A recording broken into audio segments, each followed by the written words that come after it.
Not necessarily my favorite show on Apple TV Plus, but definitely one I think worth watching. I was really excited to watch it because I had kind of heard the story of WeWork.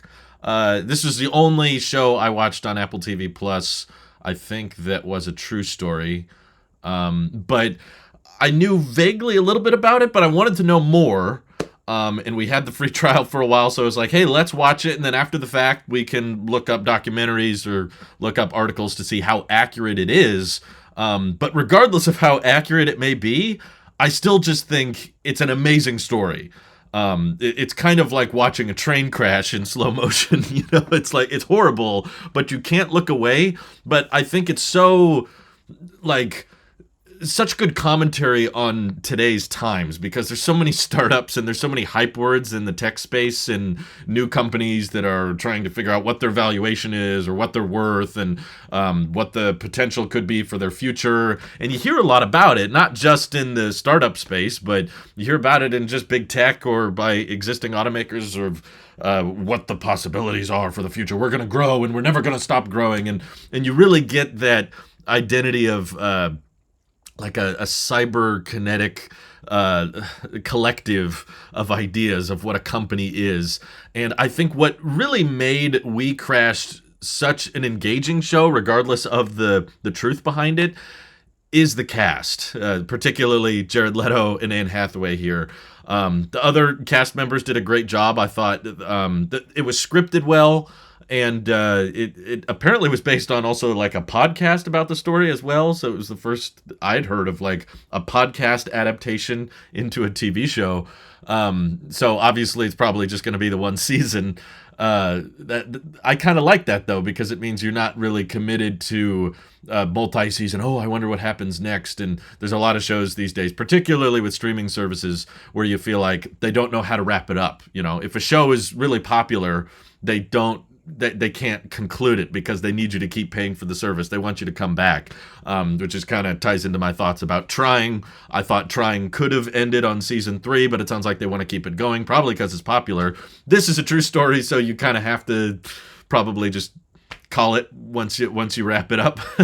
I don't think there's really much to do after this plot line, but getting back to the cast themselves, I think the reason it was so believable and so fascinating to watch is Jared Leto. he's really not like my favorite actor, but partly because you kind of hear about how crazy he is or how he has these like I don't know what you call it, fan base gatherings, fan meetups that are kind of creepy, where he kind of acts like this amazing down to earth celebrity, and it gets kind of weird if you look into his personal life a bit. But I feel like, I don't know if they were self-aware, the casting director for WeCrashed.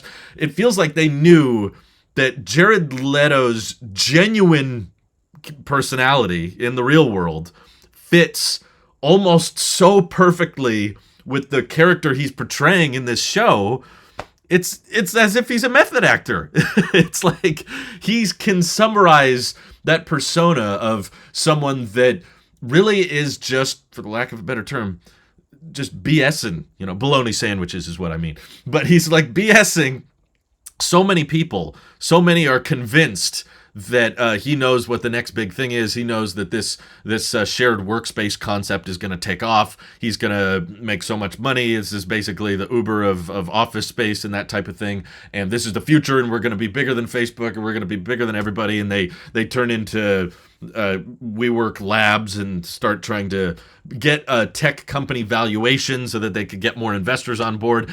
And he's just so good at it. He's so good at coming across as convincing, as like, yes, I've thought this through, the revenue will come later, but simultaneously contrasting that with the real day-to-day operations and seeing the other characters working alongside him that are more in the nitty-gritty details of like, okay, company's not really profitable though. It's not really turning a profit, and he's just like, well, it's because we got to go bigger, we got to get longer leases, we got to rent out more space, and once we get to a certain amount of rental space, and once we own more property than anyone else, it'll eventually turn profitable. And he convinces his friends, he convinces his people, and his wife, of course, to get on board with it, and they really truly believe him. And of course, he convinces major investors to pour in billions and billions of dollars in him. And obviously, in case you don't know the real story, it doesn't work out. It doesn't pay off. And he essentially gets booted out of the company and everything. And I think there's still long-lasting ramifications. I was honestly really surprised how quickly they were able to make this show, because it's all mostly about things that took place like 5 or 6 years ago. Usually when you have these documentary or reenactment series, they tend to be on stories that were maybe at least 10, 20 years ago. This is pretty recent. And also shout out in this show to the prop team. Because they very accurately, probably because it's, of course, distributed by Apple and everything, but they were very, very accurate with the technology available at the time. Like, as the episodes of WeCrashed go on, it starts out in, like, the early 2000s, and then it works its way into the 2010s and 20-teens. And they made sure that at every time period that there's scenes going on, they have the right phone of the right period and the same Macs, the right computers of the right period. So they're all using Apple hardware throughout the whole show, obviously, because it's Apple. But what's funny is there's constantly dialogue and conversations about the WeWork as a brand, as a company, and they're saying like, oh, we're going to be bigger than Google, we're going to be bigger than Facebook, or we're going to be bigger than, insert tech company here. They never say Apple.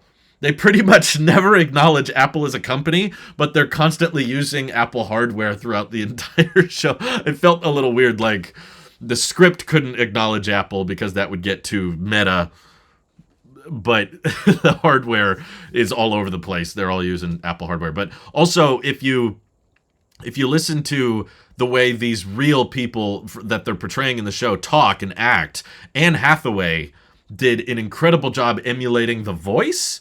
You'll probably pick up on it if you listen to her. You'll be like, man, she's talking like so unnaturally low. It's weird. Maybe if you're just used to seeing Anne Hathaway and other stuff, you're like, that's not her real voice. That's not how she sounds. But she really emulated her character's voice so smoothly, and it's very convincing. And it also is very what was that other? It's the story of there's another show called The Dropout, about the blood.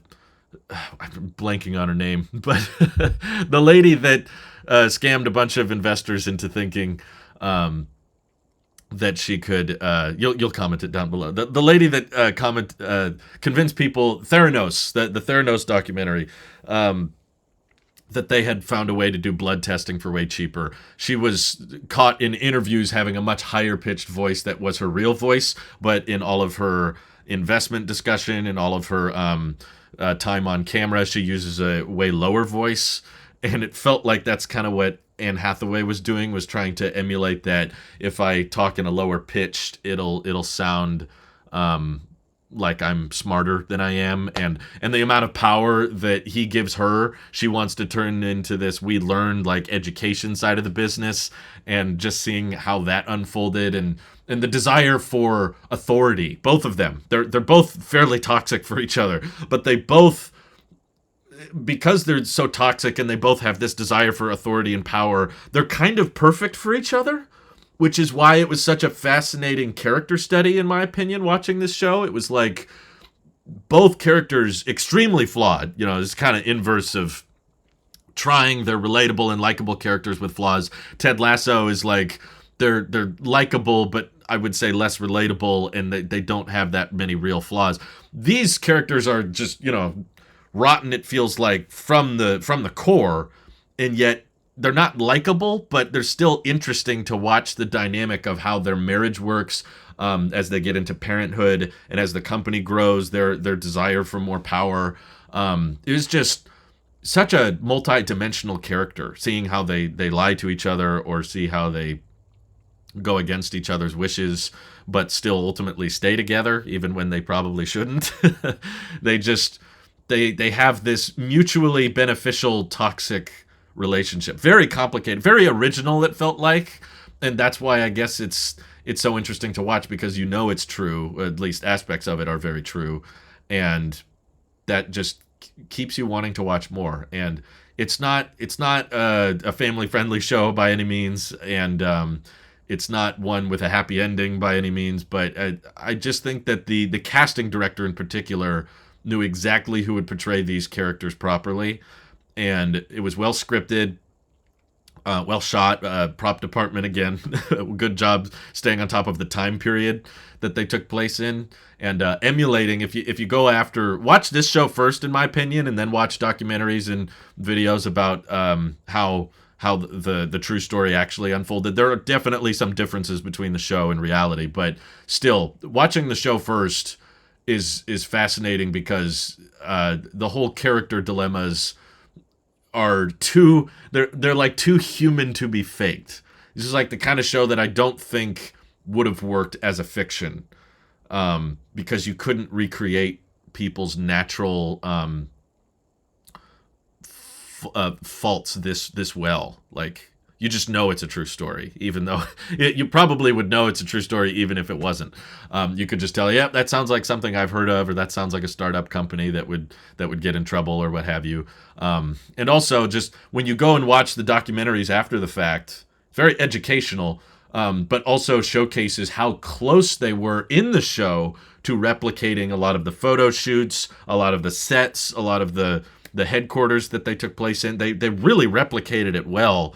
I guess it helps that they made this show very, very shortly after it all unfolded, because maybe they could go back and reuse the exact same sets or reuse the exact same backdrops and everything. But still, not my favorite per se, but very different genre from Trying or Ted Lasso or even Severance, to have a more true to life story. But really fascinating. So just another one I'd recommend. Let me know if you watched it, what you thought of it down below. And thank you all for watching. Have an excellent rest of your day.